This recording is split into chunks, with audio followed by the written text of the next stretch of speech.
It seems like everyone is single nowadays, or in a relationship that is not fully exclusive, whether it be a situationship, I hate that term, or something that is undefined, especially for Gen Z. According to a statistic I came across, roughly 75% of Gen Z individuals are currently single and not in relationships. That is for men and women. And the cause for this is as simple, at least to me, as just saying things like, oh, there's no dateable partners out there anymore, or all women are hoes and all men are dogs. There are so many more variables in play here on why young people seem so lost with love and can't find someone. Many young people claim they're single by choice rather than the inability to find a partner, though this explanation only tells part of the story. The reason why I believe a lot of people are single by choice is because they simply don't think a relationship is worth it and don't feel like they're good enough. And nowadays, the hardest part about getting into a relationship is just that, getting into one. Once you're in one, it's actually hard for someone to fully leave said relationship, which creates problems down the line if a breakup does occur and now someone can't let go, which causes problems in future relationships either person might have. I used to be someone that always said the reason why I'm single is by choice, that I was trying to improve myself in all facets of life before I started dating. I remember the three things I set for myself before I started dating, like the minimum I needed to have to put myself out there. I needed my own car, a job, and my own place. But guess what? Even when I had all three things, did I start dating? Nope, I just moved the goalpost. Oh, I also need to be in decent shape. Oh, I also need to have more money saved up. Oh, I also need a nicer car. I kept on giving myself excuses on why I wasn't dating. In all reality, no matter how much I did to improve myself, it wasn't enough for me. Because guess what? I was insecure as a man in my own self-worth, which I think social media played a part in. I would say a lot of the reasons why I personally believe Gen Z has given up on love can be traced back to social media. I won't say social media is the exclusive reason why Gen Z is so single, but a lot of the problems that us, the younger generation, faces in dating does stem from social media. Constantly telling us that we aren't good enough, but not only that, also telling us that no one out there is good enough. And now, this video isn't meant to be very profound or inspirational, right?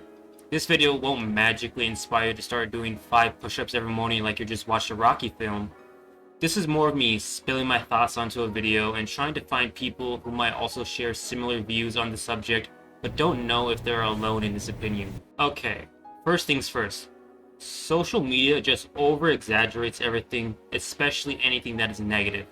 So whenever you're scrolling through Instagram or TikTok or whatever, you will see a lot of content that caters to that specific emotion, negativity.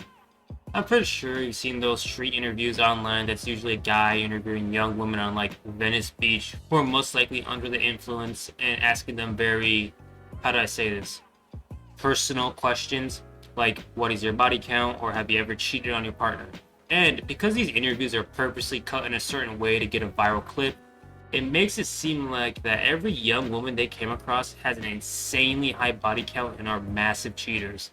Some people watching this video right now might share these beliefs, especially if you're someone who doesn't live in the real world and all you do is consume that type of content. What I'm trying to communicate to you is that social media over-exaggerates things so much that you start to believe that over-exaggeration is the norm. And this is just not very prevalent in the dating discourse, but all topics in media. For example, online, it seems like everyone has extreme political views. But when you talk to people in real life, they don't even know who the vice president is, and don't even care who the president is. As a result of all of this, a lot of young people have lost interest in trying to pursue relationships, because they assume everyone will be a terrible partner, and that any relationship is doomed to fail. Another way that social media harms relationships is the constant comparison of individuals, which makes people deeply insecure of themselves.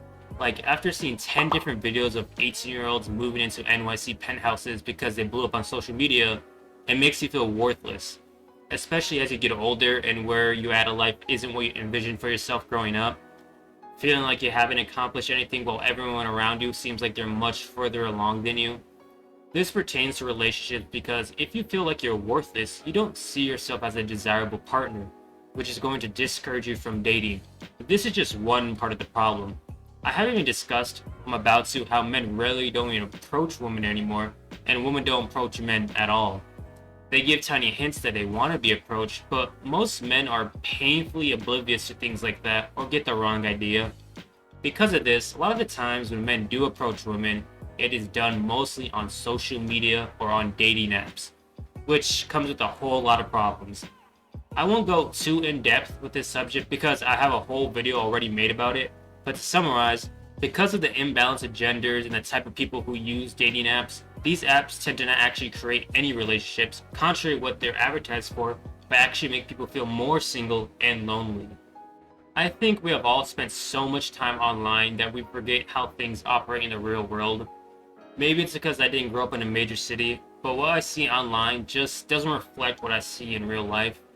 You would think, because of social media, that every woman has ridiculously high standards. You would only think men only date and want slim, submissive women. You would think that everyone is doing better than you. In all reality, your average person, especially your average young person, is struggling. That might not be the most comforting statement to hear. Hey, don't worry that you're miserable because everyone else is too. But what I'm trying to convey to you is that you're not the only person experiencing these things.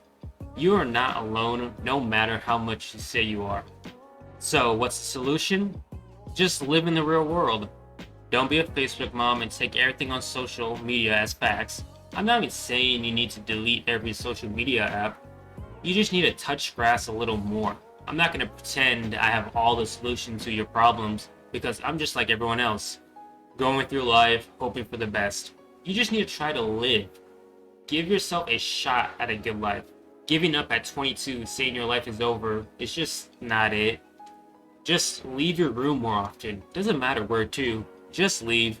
It's not about destination, it's about the journey. Thanks for watching. Make sure to like, subscribe, and adios.